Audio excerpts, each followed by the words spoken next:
Continuamos hoy, amigo oyente, nuestro viaje por el Nuevo Testamento. Proseguimos hoy nuestro estudio del Evangelio según San Mateo y llegamos al capítulo 27 de este primer libro del Nuevo Testamento.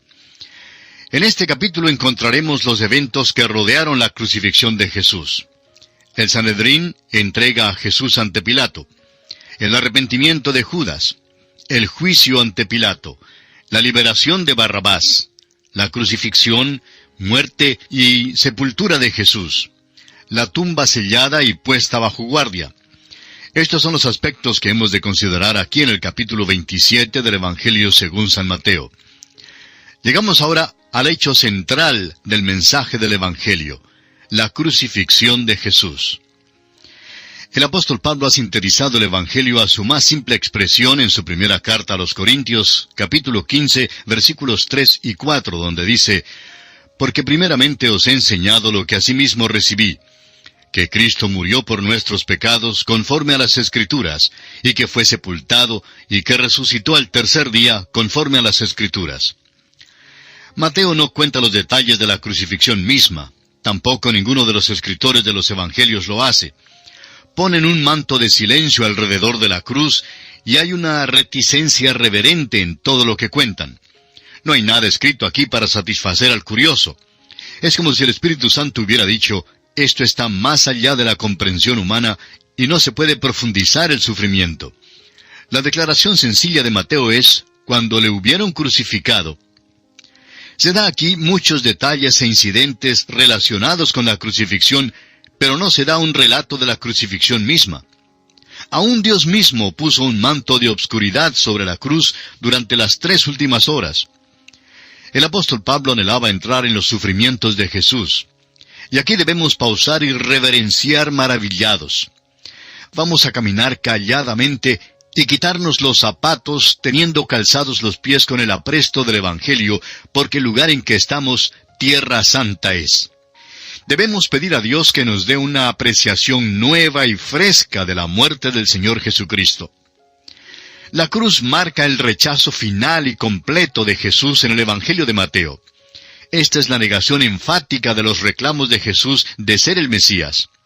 Él pidió un trono y le dieron una cruz. Reclamó la corona de David y le pusieron una corona de espinas. Por todas las normas ordinarias, la cruz significa derrota y fracaso. Por las normas de Dios, la cruz significa victoria y éxito. La cruz estaba en el programa de Dios y el camino a la corona fue por la vía de la cruz. El apóstol Pedro escribió más tarde en su primera carta, capítulo 1, versículo 11, que esto aconteció según los profetas cuando testificaron de los sufrimientos de Cristo y las glorias que vendrían tras ellos. Solo de él se pudo decir: el rey está muerto. ¡Viva el Rey! La cruz, por tanto, no es una idea de último minuto. Tampoco es una ambulancia que ha sido enviada con urgencia al sitio de un choque. Todos los eventos aquí suceden según el horario de Dios. Y el Rey todavía manda.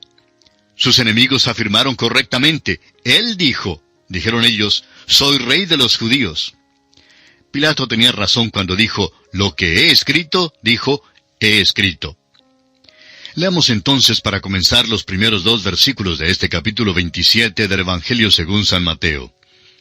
Venida la mañana, todos los principales sacerdotes y los ancianos del pueblo entraron en consejo contra Jesús para entregarle a muerte. Y le llevaron atado y le entregaron a Poncio Pilato, el gobernador. Al terminar los apresadores de Jesús de jugar sus terribles trucos con él, Jesús había sido golpeado en forma cruel. El profeta Isaías nos dice en el capítulo 53 de su profecía que Jesús fue estropeado más que cualquier otro hombre. Le golpearon tan severamente que ya no parecía un ser humano. Por la mañana, el Sanedrín se juntó para hacer legal la actividad ilegal de la noche anterior. Formularon una acusación para llevarlo a la Corte Suprema. Les era necesario tener un caso que resistiría la prueba ante la Corte Romana. El hecho de que apelaran a Pilato significa que buscaban la pena de muerte. Leamos los versículos 3 al 5 de Mateo capítulo 27. Entonces Judas, el que le había entregado, viendo que era condenado, devolvió arrepentido las 30 piezas de plata a los principales sacerdotes y a los ancianos, diciendo, «Yo he pecado entregando sangre inocente». Mas ellos dijeron, «¿Qué nos importa a nosotros? Allá tú». Y arrojando las piezas de plata en el templo, salió y fue y se ahorcó. Cuando Judas se juntó con el Sanedrín, el Señor Jesucristo estaba en medio de ellos. Judas no se arrepintió hacia el Señor, sino que se arrepintió él mismo, lo cual quiere decir que no sintió lástima por haber entregado a Jesús, sino por razón de que las cosas no marcharon como él las había planeado. El arrepentimiento de Judas fue la tristeza de la cual habla Pablo en su segunda carta a los Corintios, capítulo 7, versículo 10, donde dice, «Porque la tristeza que es según Dios produce arrepentimiento para salvación, de que no hay que arrepentirse. Pero la tristeza del mundo produce muerte». Ahora en el versículo 6 de Mateo 27 dice, «Los principales sacerdotes, tomando las piezas de plata, dijeron, no es lícito echarlas en el tesoro de las ofrendas, porque es precio de sangre». Note usted los escrúpulos piadosos y la hipocresía en cuanto a los ritos de estos príncipes religiosos. Era la plata de ellos mismos que Judas arrojó, pero ya no la podían usar en su tesorería. Tuvieron que buscarle otro uso. Ahora los versículos 7 al 10 dicen, «Y después de consultar, compraron con ellas el campo del alfarero para sepultura de los extranjeros. Por lo cual aquel campo se llama hasta el día de hoy campo de sangre. Así se cumplió lo dicho por el profeta Jeremías cuando dijo, y tomaron las 30 piezas de plata, precio del apreciado, según precio puesto por los hijos de Israel. Y las dieron para el campo del alfarero, como me ordenó el Señor». Estos príncipes religiosos, tan píos, compraron el campo del alfarero con el precio que se pagaba como indemnización por un asesinato. Este fue el cumplimiento de la profecía dada en Jeremías capítulo 18, versículos 1 al 4, y en Zacarías capítulo 11, versículos 12 y 13. Ahora leamos el versículo 11 de Mateo capítulo 27. Jesús pues estaba en pie delante del gobernador, y éste le preguntó diciendo, ¿Eres tú el rey de los judíos? Y Jesús le dijo, Tú lo dices. La acusación original contra Jesús por el Sanedrín fue blasfemia por causa de su declaración de ser el Mesías. La acusación de blasfemia no tendría ningún valor en una corte romana. La acusación lanzada contra Jesús por el Sanedrín ante Pilato fue aquella de excitar una revolución contra Roma. Jesús admitió que él fuese el rey de los judíos, pero los hechos revelaban que él no había incitado ninguna revolución. Los versículos 12 al 14 dicen, «Y siendo acusado por los principales sacerdotes y por los ancianos, nada respondió. Pilato entonces le dijo, ¿No oyes cuántas cosas testifican contra ti?» Pero Jesús no le respondió ni una palabra, de tal manera que el gobernador se maravillaba mucho. El Sanedrín quiso asegurarse de que las falsas acusaciones contra Jesús pegarían de veras. Pero Jesús rehusó contestar las falsas acusaciones, las cuales quedaron sin ser comprobadas. Él, amigo oyente, es el Cordero de Dios, y como oveja delante de sus trasquiladores, enmudeció y no abrió su boca. Así lo dice Isaías en el capítulo 53 de su profecía, versículo 7. Ahora veamos los versículos 15 y 16 de Mateo 27 que dicen, «Ahora bien, en el día de la fiesta acostumbraba el gobernador soltar al pueblo un preso, el que quisiesen. Y tenían entonces un preso famoso llamado Barrabás». El Evangelio de Mateo nos da muy pocos detalles en cuanto a la costumbre de soltar un preso durante la fiesta. Mateo da solamente las realidades sencillas acerca de la acusación de traición lanzada contra Jesús, lo cual no era base alguna como para crucificarlo. Otros habían incitado rebeliones, pero Jesús no era uno de ellos. Pilato se dio cuenta de que tenía un gran problema a su cargo y que debía dar con una solución. Quería complacer a estos líderes religiosos para mantener la paz en Jerusalén. También pensaba que no podía sentenciar arbitrariamente a la muerte al Señor Jesús. Pilato tenía en su custodia un preso famoso y notorio que se llamaba Barrabás. Este hombre era culpable de asesinato, robo, de traición y de muchos otros crímenes. Por eso Pilato decidió dejar que la multitud misma hiciera una decisión. Leamos los versículos 17 y 18 de Mateo, capítulo 27. Reunidos pues ellos, les dijo Pilato, ¿a quién queréis que os suelte? ¿A Barrabás o a Jesús llamado el Cristo? Porque sabía que por envidia le habían entregado. Pilato fue un político muy sagaz, como la mayoría de su clase lo son. Pudo ver lo que estaba pasando y estaba seguro que la multitud pediría que Barrabás fuera crucificado y que Jesús fuera suelto. Esto le daría un escape de la situación. Sin embargo, no resultó así tan fácil. Leamos ahora el versículo 19. Y estando él sentado en el tribunal, su mujer le mandó decir, «No tengas nada que ver con este justo, porque hoy he padecido mucho en sueños por causa de él». La esposa de Pilato era sumamente supersticiosa. Tal vez se involucraba en las religiones de misterio, y en este tipo de cosas bien podía haber lo satánico. No creemos que esta amonestación fuera de Dios. Si ella hubiera sido simplemente una mujer, habría investigado más en cuanto a Jesús para saber más en cuanto a él. Sin embargo, no lo hizo. Fue simplemente supersticiosa, y rogó a su esposo que no tuviera nada que ver con Jesús.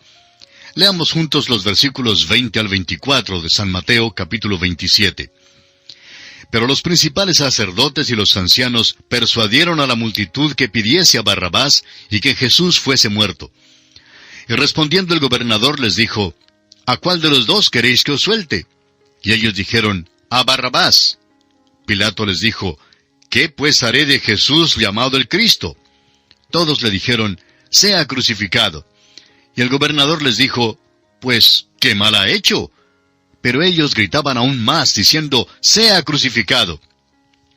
Viendo Pilato que nada adelantaba, sino que se hacía más alboroto, tomó agua y se lavó las manos delante del pueblo, diciendo, inocente soy yo de la sangre de este justo, allá vosotros. Pilato trató de evitar el hacer una decisión en cuanto a Jesús. Un análisis cuidadoso de la parte que tuvo Pilato en el juicio revelará que él fue enjuiciado y que Jesús fue el juez. Jesús no trató de escapar, pero Pilato sí lo intentó. Pilato buscó un escape fácil de estos políticos religiosos tan astutos. Les dio a escoger entre Barrabás y Jesús.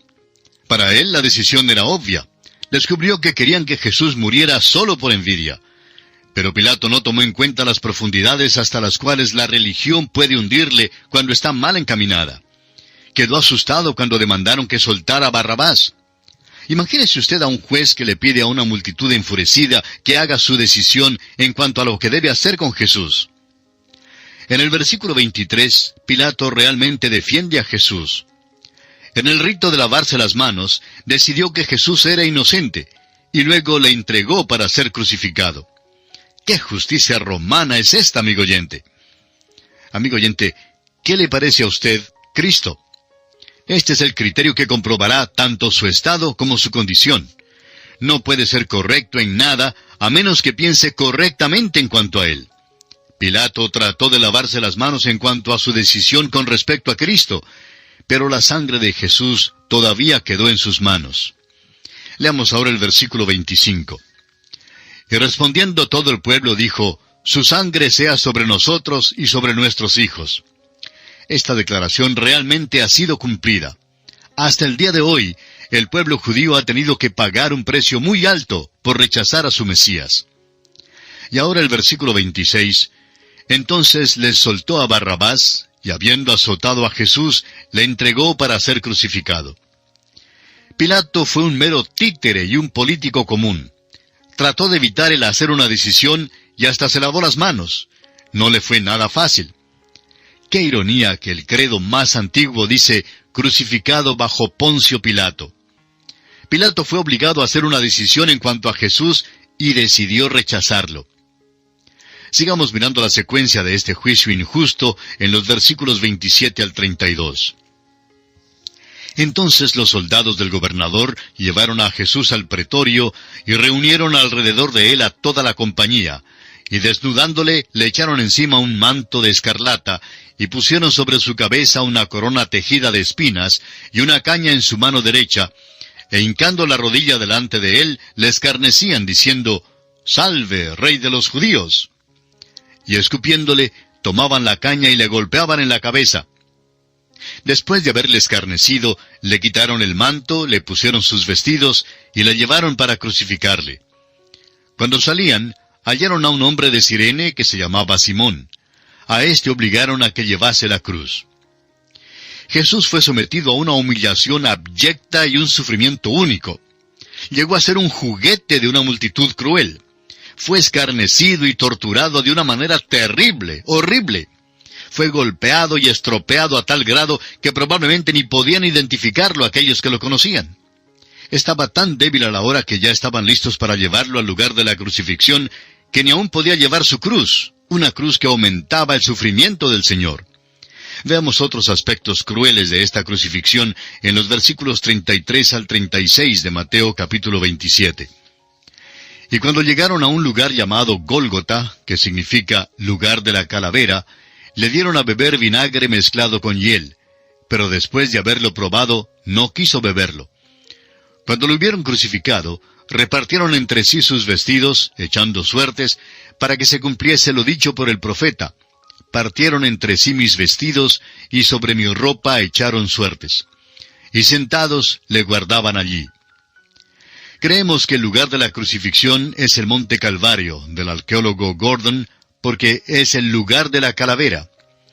Es interesante notar que la cruz fue puesta sobre el lugar de la calavera, que representa la sabiduría del hombre.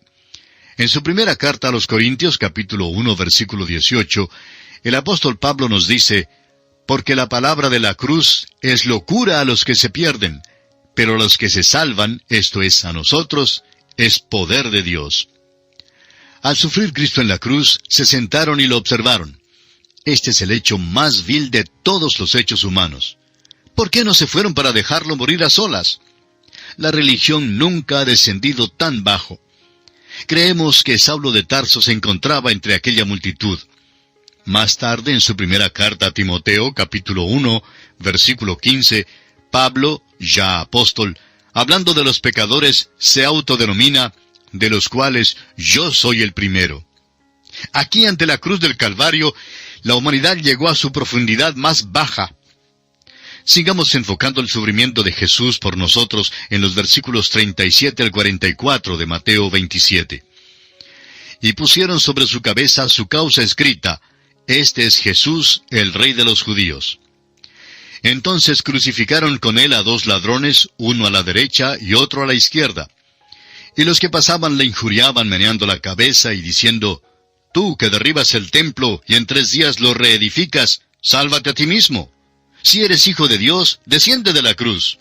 De esta manera, también los principales sacerdotes, escarneciéndole con los escribas y los fariseos y los ancianos, decían, «A otro salvó, a sí mismo no se puede salvar.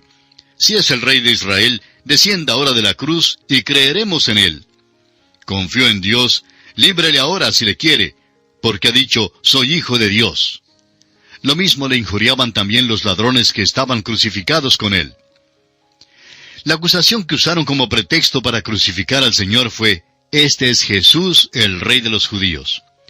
Quizá parezca una declaración anómala decir que esta declaración era verdad. Pero no era verdad de la manera que ellos pensaban. Él no había encabezado ninguna insurrección contra Roma. Se ofreció a Israel y fue rechazado. Le exigieron que descendiera de la cruz si en verdad era el Hijo de Dios. Pero precisamente porque era el Hijo de Dios, no descendió de la cruz. No había nada que tuviera que comprobar en aquel momento.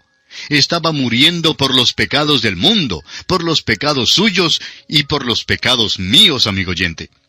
Cuando estos sabuesos por fin lo clavaron en la cruz, uno pensaría que habrían de haberse ido a sus casas para dejarlo morir en paz. En cambio, se quedaron allí hasta el último momento, burlándose de él, gozando de sus sufrimientos y gritando, «A otro salvó, a sí mismo no se puede salvar». Amigo oyente, esta es la declaración más verídica que sus atormentadores jamás hayan pronunciado. Porque para salvarnos a usted y a mí, Jesús tuvo que morir en la cruz. Si hubiera descendido de la cruz, nosotros tendríamos que ser hoy clavados en su lugar. Nosotros merecemos ser ejecutados por nuestros pecados. Lo merecemos, amigo oyente, porque somos culpables de una iniquidad crasa. Somos pecadores destinados al infierno, pero Cristo tomó nuestro lugar en aquel cruel madero. Mateo dirige nuestra atención a los dos ladrones que estaban crucificados con él y al hecho de que ellos se unieron a los príncipes religiosos burlándose de Jesús.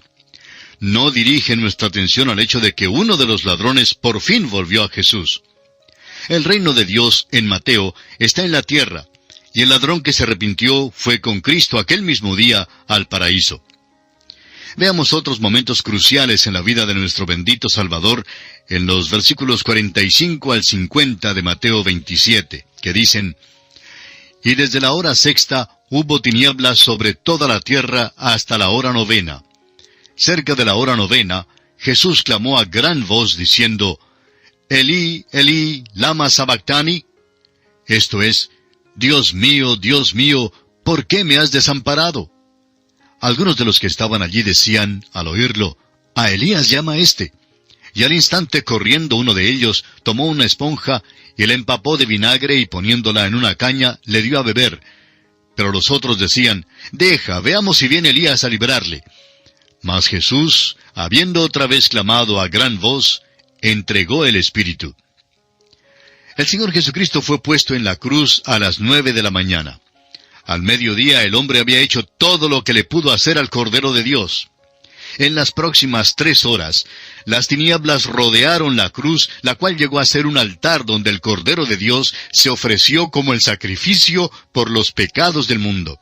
Y esto quiere decir, amigo oyente, por los pecados suyos y los pecados míos. ¿Cuál es su reacción entonces ante la muerte de este Cordero de Dios? Le urgimos a que en esta misma hora abra su corazón y le permita constituirse en el dueño y señor de todo su ser. Oramos a Dios que Él le ayude a hacerlo en este mismo instante. En la continuación de este estudio volveremos en nuestro próximo programa, Dios mediante. Que el Señor le bendiga es nuestra más ferviente oración. Continuamos hoy, amigo oyente, nuestro viaje por el Nuevo Testamento y nos estamos aproximando al final del estudio del Evangelio según San Mateo. En nuestro programa anterior estábamos considerando la crucifixión del Señor Jesucristo y concluimos diciendo que Mateo, al hablar de los dos ladrones que estaban crucificados con el Señor, nos dice que ellos se unieron a los príncipes religiosos para burlarse de Jesús. No menciona el hecho de que uno de los ladrones por fin volvió a Jesús. Es que el reino de Dios en Mateo está en la tierra. El ladrón que se arrepintió fue con Cristo aquel mismo día al paraíso. Dijimos además que el Señor Jesucristo había sido clavado en la cruz a las 9 de la mañana. Al mediodía, el hombre había hecho todo lo que podía haberle hecho al Cordero de Dios. Durante las 3 horas siguientes, las tinieblas rodearon la cruz, la que llegó a ser un altar donde el Cordero de Dios se ofreció como el sacrificio por los pecados del mundo. El Antiguo Testamento da luz adicional sobre lo que ocurrió en la cruz. El profeta Isaías, en el capítulo 53 de su profecía, versículo 10, dice: Con todo eso, Jehová quiso quebrantarlo, sujetándole a padecimiento. Cuando haya puesto su vida en expiación por el pecado, verá linaje. En el Salmo 22, versículo 1 leemos: Dios mío, ¿por qué me has desamparado? ¿Por qué estás tan lejos de mi salvación y de las palabras de mi clamor? Fue en la cruz donde Jesucristo fue desamparado por Dios y herido. Murió cual ningún otro hombre porque entregó el Espíritu, o sea, despidió su Espíritu. Cuando nosotros sentimos el estertor de la muerte, hacemos lo posible por conservar aquel resuello final porque queremos tanto la vida. El Señor Jesús murió de buena gana y dejó voluntariamente que su espíritu saliera de su cuerpo. Consideremos ahora los incidentes relacionados con la muerte de Jesús. El Espíritu de Dios cubrió la cruz con un manto de silencio para que usted y yo no la miráramos para satisfacer nuestra curiosidad. Él murió allí por los pecados suyos y por los pecados míos. El versículo 51 de este capítulo 27 del Evangelio según San Mateo nos dice: Y he aquí, el velo del templo se rasgó en dos, de arriba abajo, y la tierra tembló, y las rocas se partieron. En la muerte de Cristo, algunas cosas muy notables sucedieron. Una de ellas fue un terremoto, y otra fue la rotura del velo del templo, no de abajo hacia arriba, sino de arriba hacia abajo. No fue el hombre quien rasgó el velo, fue Dios quien lo hizo. El velo habla de la carne de Jesús. Cuando se rasgó su carne en la cruz, Cristo había pagado la pena de nuestros pecados en su propio cuerpo, y el camino a Dios había quedado bien abierto. Su vida estaba simbolizada por el velo que realmente excluía al hombre de la presencia de Dios. En el Evangelio según San Juan, capítulo 14, versículo 6, leemos: Jesús le dijo: Yo soy el camino, y la verdad, y la vida. Nadie viene al Padre, sino por mí. Ya no nos hace falta un sacerdote ni un predicador para mediar por nosotros. Nadie tiene que acercarse a Dios por nosotros. Podemos acercarnos directamente al trono de Dios como pecadores por medio de Cristo. Permítanos poner énfasis sobre el hecho de que el único camino que podemos tomar para llegar a Dios es el Señor Jesucristo. Cuando Él murió en la cruz y entregó el Espíritu, pagó allí por los pecados suyos y los míos, como dice el apóstol Pablo en su primera carta a Timoteo capítulo 2, versículo 5. Porque hay un solo Dios y un solo mediador entre Dios y los hombres, Jesucristo hombre. Ahora leamos los versículos 52 y 53 de este capítulo 27 de Mateo. Y se abrieron los sepulcros, y muchos cuerpos de santos que habían dormido se levantaron, y saliendo de los sepulcros después de la resurrección de él, vinieron a la santa ciudad y aparecieron a muchos. Este es uno de los milagros extraños relacionados con la muerte de Cristo. El terremoto no fue una casualidad, sino un acontecimiento inteligente, en el cual se abrieron los sepulcros de muchos santos que habían dormido, y sus cuerpos se levantaron.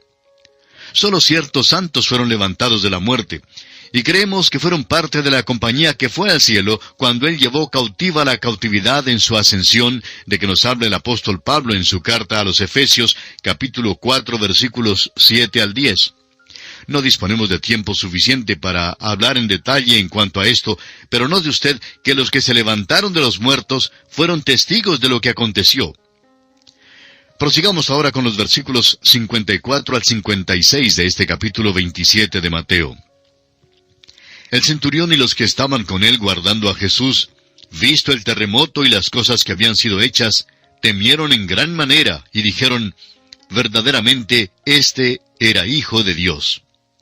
Estaban allí muchas mujeres mirando de lejos, las cuales habían seguido a Jesús desde Galilea, sirviéndole, entre las cuales estaban María Magdalena, María la madre de Jacobo y de José, y la madre de los hijos de Zebedeo. Quizá alguien preguntará: ¿fue esta la conversión del centurión romano? Creemos que él llegó a ser un hombre salvo. Presenció lo que sucedió en la cruz, y esto confirmó para él que el crucificado deberá ser el Hijo de Dios. El centurión tomó su lugar debajo de la cruz de Cristo, y esto es todo lo que exige Dios que haga un pecador para obtener la salvación eterna de su alma. Note usted este incidente tierno relacionado con la muerte de Cristo. Algunas mujeres eran leales y se quedaron al lado de la cruz. Eran leales aun cuando los apóstoles habían huido. ¿Recuerda usted la declaración en Mateo 26:56? Mas todo esto sucede para que se cumplan las escrituras de los profetas. Entonces todos los discípulos, dejándole, huyeron. Ahora leamos los versículos 57 al 61 de Mateo capítulo 27. Cuando llegó la noche, vino un hombre rico de Arimatea, llamado José, que también había sido discípulo de Jesús. Este fue a Pilato y pidió el cuerpo de Jesús. Entonces Pilato mandó que se le diese el cuerpo. Y tomando José el cuerpo, lo envolvió en una sábana limpia, y lo puso en su sepulcro nuevo, que había labrado en la peña, y después de hacer rodar una gran piedra a la entrada del sepulcro, se fue. Y estaban allí María Magdalena y la otra María, sentadas delante del sepulcro. Después de su muerte, el Señor fue tocado solamente por manos cariñosas. Este hecho audaz de José de Arimatea ha causado que su nombre fuese inscrito en las páginas de la eterna palabra de Dios. Era un discípulo secreto de Jesús hasta aquel momento. Pero cuando Jesús murió en la cruz, José dio un paso al descubierto y declaró así su fe. Fue hasta donde Pilato y le pidió el cuerpo de su Salvador. Juan nos dice en su Evangelio que José y Nicodemo vinieron trayendo un compuesto de mirra y de áloes, como 100 libras, para ungir el cuerpo de Jesús. El evento de la muerte de Cristo causó la dispersión de algunos de sus seguidores, pero trajo a otros al descubierto. Leamos ahora los versículos 62 al 66 de este capítulo 27 del Evangelio según San Mateo. Al día siguiente, que es después de la preparación, se reunieron los principales sacerdotes y los fariseos ante Pilato, diciendo, «Señor, nos acordamos que aquel engañador dijo, viviendo aún, después de 3 días resucitaré. Manda pues que se asegure el sepulcro hasta el 3er día, no sea que vengan sus discípulos de noche y lo hurten, y digan al pueblo, resucitó de entre los muertos, y será el postrer error peor que el primero». Y Pilato les dijo, «Ahí tenéis una guardia, id a asegurarlo como sabéis».